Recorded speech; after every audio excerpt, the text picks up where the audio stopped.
পাপিতা দেখুন, এটা হচ্ছে পেঁপে গাছ, অনেকেই চেনেন না। এই এই গাছের ফল কাঁচাও খাওয়া যায়, পাকাও খাওয়া যায়। কি সুন্দর হয়েছে, আর বৃষ্টি পড়ছে সকালবেলা। এটা কি গাছ? ওয়াও,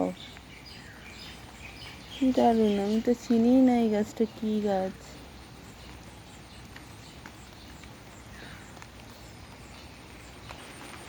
বৃষ্টি পড়ছে আর আমি এখানে ঘুরে বেড়াচ্ছি। এই দেখুন পেয়ারা, পেয়ারাগুলো কেমন দাগ দাগ হয়ে গেছে, লাল পেয়ারা এটা। এই জাম গাছটা দেখুন, একটাও জাম হয়নি, কিন্তু কি বড় হয়ে গেছে গাছটা।